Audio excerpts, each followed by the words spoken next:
It seems to me that very little has changed since that startling statement from the Department for Culture and Media. You're dead right. Yeah, the politicians, the political parties, they haven't just dropped the ball. They probably burst it, and they're giving it a good kicking. This is really urgent. The Department of Culture, Media and Sports Select Committee, the group of MPs you talked about, called for emergency legislation before any future election because they recognise that targeted advertising can undermine democracy. To have a meaningful election, to have a democracy, to have a democratic election, it has to be a shared experience. You can't have politicians saying one thing to one group of voters and another thing to another group of voters and nobody able to call them on it because nobody can see what they're doing because they're doing it in dark advertising. So yes, we need more transparency about this. We need it urgently because, as we all know, there may well be an election happening soon.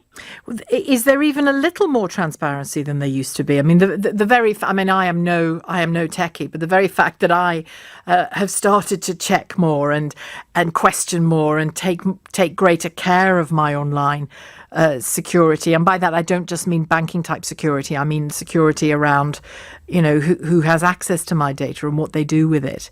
Have we moved a little? Has the dial moved a little in terms of ordinary people like you and me? Or like me? I hope so. I think all of us as citizens, as voters, we are beginning to have higher expectations. The power belongs to the politicians, and they're the ones who have to act.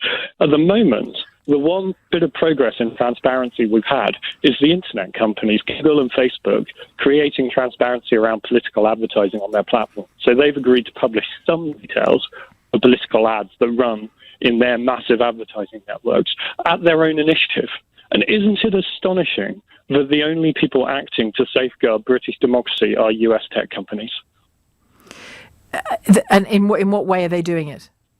So they have published essentially a database of political adverts run on Facebook and political adverts run on Google's advertising network. Now, we're not happy with the level of detail they're providing. In order to really understand campaigns people are running, you need to know the full details of the content of the adverts, who they're targeted at, how many people they're reaching, and how much is being spent. Now, Google and Facebook aren't giving us all of that information, but the only move forward in terms of transparency has been MPs saying it's necessary and these internet companies doing a little bit about it. What we actually need is legislation.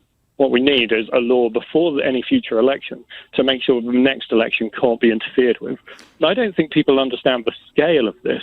This isn't like newspaper adverts in the old days or billboards. Everybody sees the same thing, and everybody can fact-check it. Your political opponents can argue about it. Everyone can judge it for themselves. And crucially, every voter knows they're being told the same thing as every other voter.